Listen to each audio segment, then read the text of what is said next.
Happy Saturday. I watched Dr. Quinn, Season 2, Episode 5. This one was called Saving Souls. In the beginning, you see Sully riding into town with none other than Kid Cole, who is played by Johnny Cash. And you also see a lady coming towards the church in her little buggy wagon. And she is actually Sister Ruth, and who is played by none other than June Carter Cash. So super cool. They both got to play in Dr. Quinn episodes and together. Let's see. So it starts off in the church.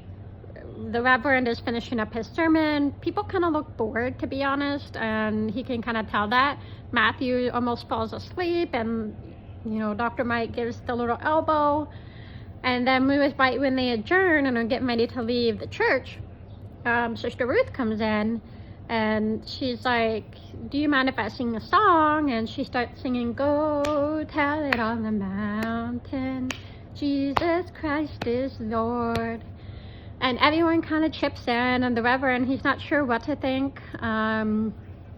She kind of comes into town wanting to heal people, that she thinks that if they have faith, that that faith can heal whatever their ailment is. The first one was Horace, who had gout.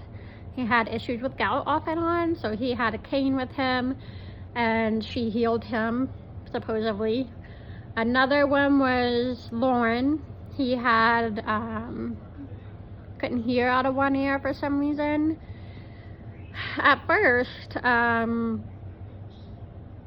it didn't work on Lauren, and this was at a revival outside on another day, and she said, "Well, it's because someone here doesn't believe." And Lauren was like, "Yeah, that'd be Dr. Mike. Dr. Mike, she's big on faith. She believes in God, Jesus, very faith-driven woman, but she also does not believe that this woman can heal people.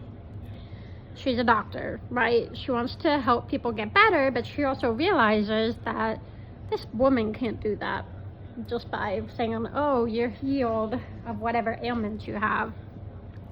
So she kind of asked Dr. Mike to leave, which in a church setting of any kind, no matter whether it's inside a church, outside, it's just not appropriate to ask someone to leave unless they're really like making a scene, I guess. And Dr. Mike was not. She was just sitting there. So Sister Ruth and Kid Cole actually kind of like each other, which is funny because they're really husband and wife in real life. She goes into the saloon and she has this encounter with Hank, and he says, "I don't serve women, you'll have to leave." And she said, "The Lord has been missing you, brother." And he said, "Well, I can't say the same." And it's just a hilarious exchange, and they're trying to get her out of the saloon, and Kid Cole's sitting there, and he kind of takes up for her, and kind of like a Sully takes up for Dr. Mike kind of way.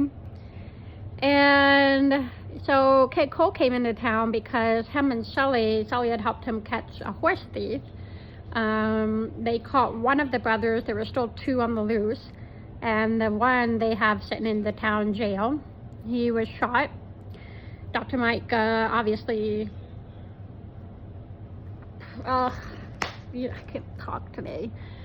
She healed the wound, or she, tended to his wounds.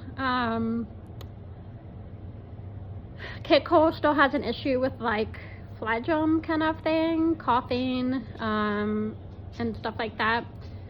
And Dr. Mike tries to help him, and she eventually has to remove some fluid from him. And then that's kind of when her and Sister Ruth kind of bond a little bit, because Sister Ruth knew she couldn't do anything about that. And they just kind of bonded after that. Also going on is Robert E. asked Grace to marry him. He made a nice little lunch for them, and he put her ring in the tea. Look, fellas, if you're gonna ask me to marry you, don't put the ring in my drink. But it was a sweet idea. He kind of toasted, and she drank a little bit. She drank some more, and he was worried that she was going to swallow it, or get a choke on it. And he asked her to marry him, and she said yes. And they asked Dr. Mike and Sally to be their maid of honor and best man, which they both agreed to. They had to decide what to get them. So they're in the one store trying to decide, and they're like, well, why don't we just get a Bible? Why don't we both just get it together? And they did. Robert E. and Grace go to the Reverend because they want him to marry them, and they want to get married in the church. Doesn't sound like a big deal. In today's world, it's not. But back then, because they were African American, they had their own churches. They weren't mixing.